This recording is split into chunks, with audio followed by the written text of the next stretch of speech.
In Deuteronomy, which we've just heard, the Lord commands you to obey, commands you to do these statutes and rules. Be careful therefore to do them with all your heart and with all your soul. And so this is just after the Lord has made the covenant with his people Israel on Mount Sinai. So they have now entered into a covenant, and the Lord has reminded them, he's given them all the conditions of the covenant. He has promised to be faithful, that you will be my people, I will be your God. What is it else he said?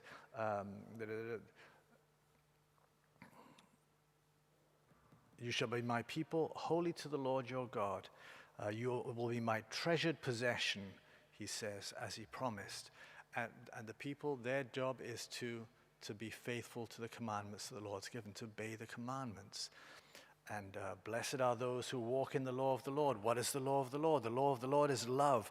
And Jesus comes to fulfill the law. He comes to show us the fullness of the law. Why? Because God is love. And therefore, if we are sons and daughters of God, then we should reflect what our God is like. If our God is love, then we should be people of love. If our Father is love, then we should imitate our Father in his love.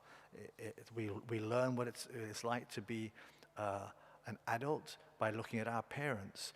A son looks at his father to see what fatherhood is like. A daughter looks at her mother to see what motherhood is like. A daughter looks at her mother to see what a wife is like. The son looks at his father to see what a husband is like. They learn how to be husband, how to be parents by looking, husband, wife, parents, by looking at their parents. How they did it is how I will do it. And it's the same with us in our faith. How our Heavenly Father is, therefore we should be. We look at our Father to see how we should live.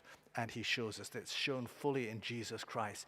This is how I am to be a son of God. This is how I am to be fully human, fully alive, by being a person of love.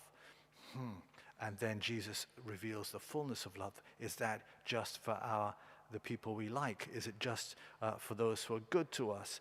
Is that who we're to love? No. And the Lord is showing us that he loves everyone. We know this.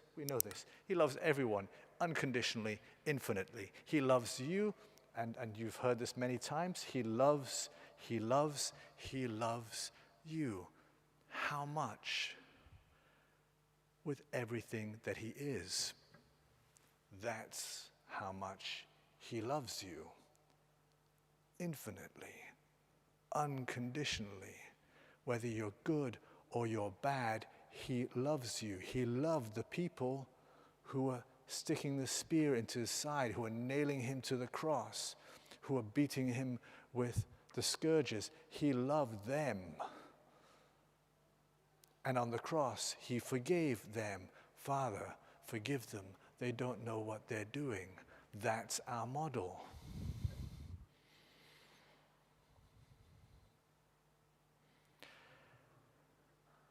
And he loved even though it cost him his life. And this is where the challenge is for us, because the world says, don't love if it costs you. Don't love if it's going to put you out. Look after yourself first, and then love. Be good to yourself before you're good to somebody else. Is that what that is? That's not what that is. Be good to yourself, love other people, but make sure you don't get hurt in the process. That's what the world teaches, but that's not what Jesus teaches. That's what we're called to imitate. Love God and love your neighbor as yourself. Jesus then went on to say, greater love has a man, no one, than to lay down his life for his friends. Love one another as I have loved you. That is our model. Not me first, but you first.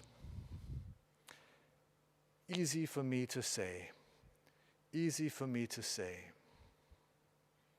And I know I have a lot of change in me to make so that I can imitate that, because I don't do a good job. The Lord has a lot of work to do in each of us.